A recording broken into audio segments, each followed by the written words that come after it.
اعوذ باللہ من الشیطان الرجیم بسم اللہ الرحمن الرحیم اللہم صلی علی سیدنا محمد وعلی آل سیدنا محمد بعدد کل ذرۃ میں آتا مرتين۔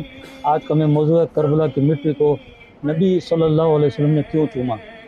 الحمدللہ رب العالمین والصلاۃ والسلام علی سید المرسلین۔ آج ہم ایک ایسی مستند روایت کا ذکر کریں گے جسے سن کر آنکھیں نم ہو جاتی ہیں، دل محبت رسول صلی اللہ علیہ وسلم اور اہل بیت سے بھر جاتی ہے۔ حضرت امام حسین علیہ السلام اور ان کے ساتھوں کی شہادت پر دل غم زدہ ہو جاتا ہے۔ المستدرک ہے، جلد ششم ہے، یہ دیکھیں المستدرک جلد ششم، وہ پیج نمبر ہے 468 اور 49 تک، حدیث نمبر ہے 8202، اور ام المومنین حضرت ام سلمہ رضی اللہ عنہ سے روایت ہے۔ ام المومنین حضرت ام سلمہ رضی اللہ عنہ فرماتے ہیں کہ ایک دفعہ رات کو وقت رسول اللہ صلی اللہ علیہ وسلم سونے کے لیے لیٹے، کچھ دیر بعد آپ صلی اللہ علیہ وسلم اٹھ کر بیٹھ گئے اور آپ صلی اللہ علیہ وسلم بہت پریشان تھے۔ پھر آپ صلی اللہ علیہ وآلہ وسلم لیٹ کر سو گئے، کچھ دیر بعد اٹھے اور آپ صلی اللہ علیہ وسلم اب بھی پریشان تھے، لیکن اب کی بات پہلے سے کچھ کر پریشان تھے۔ آپ صلی اللہ علیہ وسلم پھر لیٹ گئے۔ پھر حضرت ام سلمہ رضی اللہ عنہ نے دیکھا آپ صلی اللہ علیہ وآلہ وسلم کے ہاتھ میں سرخ رنگ کی مٹی تھی۔ آپ صلی اللہ علیہ وسلم اس کو بار بار چوم رہے تھے۔ میں نے پوچھا یا رسول اللہ صلی اللہ علیہ وآلہ وسلم یہ مٹی کہاں سے آئی اور آپ صلی اللہ علیہ وآلہ وسلم اس کو بار بار کیوں چوم رہے ہیں؟ آپ صلی اللہ علیہ وآلہ وسلم نے فرمایا مجھے جبریل امین نے بتایا کہ یہ عراق کا یہ مقام ہے جہاں پر حسین علیہ السلام کو شہید کیا جائے گا۔ میں نے جبریل امین علیہ السلام سے کہا جس جگہ حسین علیہ السلام کو شہید کیا جائے گا مجھے اس زمین کی مٹی دکھاؤ۔ یہ مٹی اسی کربلا کی ہے۔ اللہ اکبر، ذرا سوچئے، ابھی کربلا کا واقعہ پیش نہیں آیا تھا، لیکن اللہ تعالیٰ نے اپنے محبوب صلی اللہ علیہ وسلم کو پہلے ہی اس عظیم شان کی خبر عطا فرما دی، اور پھر جب ہمارے پیارے آقا صلی اللہ علیہ وسلم نے خبر سنی تو آپ صلی اللہ علیہ وسلم غمگین اور پریشان ہوئے۔ اللہ اکبر، کیوں نہ ہوتے، کیونکہ ہمارے پیارے آقا صلی اللہ علیہ وآلہ وسلم نے فرمایا حسین مجھ سے ہے اور میں حسین سے ہوں۔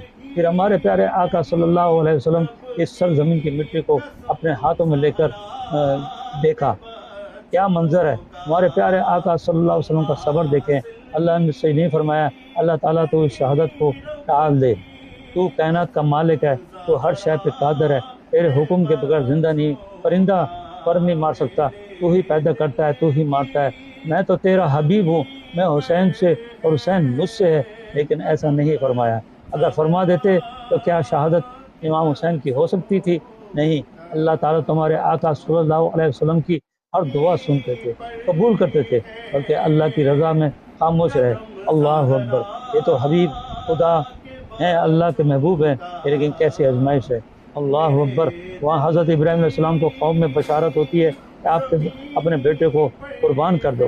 حضرت ابراہیم السلام اللہ کی رضا کے لیے اپنے بیٹے کی قربانی دیتے ہیں، جو ڈوبے کی قربانی بدل جاتی ہے۔ وہاں قوم میں بشارت ہوتی ہے، یہاں جبریل امین خود ہمارے پیارے آقا صلی اللہ علیہ وسلم کو بتاتے ہیں کہ آپ صلی اللہ علیہ وسلم کے نواسے کو شہید کر دیا جائے گا۔ اللہ اکبر، یہاں بھی اللہ کی رضا کے لیے دین اسلام کے لیے کوئی دعا نہیں فرماتے، بلکہ جبریل امین سے فرمایا کہ وہاں کی مٹی تو دکھاؤ جہاں میرے نواسے کو شہید کیا جائے گا۔ اللہ اکبر، جب وہ مٹی ہمارے آقا صلی اللہ علیہ وآلہ وسلم کے دست مبارک میں آئی تو چوبنے لگے، جبکہ ابھی حسین علیہ السلام ابھی شہید بھی نہیں ہوئے تھے۔ کیا بات ہے، کیا بات ہے، وہ مٹی وہ مقام اتنی مقدس ہو گئی کہ ہمارے آقا صلی اللہ علیہ وآلہ وسلم وہاں کی مٹی کو چوم رہے ہیں۔ اللہ اکبر، یہ سمجھنے والی بات ہے۔ آج کے لوگ شاید اس کو نعوذ باللہ شرک و بدعت کہتے۔ اب ذرا حضرت عمر رضی اللہ کا وہ مشہور فرمان یاد کیجئے، جب آپ رضی اللہ حجر اسود کو بوسہ دیتے ہوئے فرماتے ہیں میں جانتا ہوں تو ایک پتھر ہے، یہ نفع نہ نفع دے سکتا ہے نہ نقصان، لیکن میں نے رسول اللہ صلی اللہ علیہ وسلم کو تجھے چومتے ہوئے دیکھا ہے، اس لیے میں تجھے چوم رہا ہوں۔ اللہ اکبر، یہ بھی محبت رسول اللہ صلی اللہ علیہ وسلم کا انداز ہے جو عمر فاروق نے کیا۔ آج یہ سوال ہے، جب حجر اسود تو جب حضرت عمر رضی اللہ عنہ نے اس لیے چوما کہ ہمارے آقا صلی اللہ علیہ وسلم نے اس کو چوما ہے، تو ہمارے پیارے آقا صلی اللہ علیہ وآلہ وسلم کربلا کی مٹی کو چوم رہے ہیں، ہمارا کیا فرض ہوتا ہے؟ ہمیں بھی کربلا کی مٹی کو کیا چومنا چاہیے؟ یہ سوال ہے، اس کو کمنٹ کیجئے۔ اس سے بھی یہ سبق ملتا ہے کہ جب کربلا کی مٹی اتنی مقدس ہے، ہمارے پیارے آقا صلی اللہ علیہ وسلم اس کو چوم رہے ہیں، تو روزہ امام حسین بھی مقدس جگہ نہیں ہے؟ بالکل ہے، اس کو بھی چومنا کوئی شرک اور بدعت نہیں۔ اسی طرح ہمارے آقا صلی اللہ علیہ وسلم کا روزہ مبارک اور وہاں جالیاں کیا مقدس نہیں ہے؟ بالکل ہے۔ تو کیا ہم ان کو چوم نہیں سکتے؟ بالکل چوم سکتے ہیں، یہ بھی کوئی شرک و بدعت نہیں۔ ایک اور روایت میں آتا ہے کہ وہ مٹی جسے ہمارے پیارے آقا صلی اللہ علیہ وسلم نے بی بی سلمہ رضی اللہ عنہا کو دے کر فرمایا کہ جب حسین شہید ہو جائیں گے تو یہ مٹی سرخ ہو جائے گی۔ اللہ اکبر۔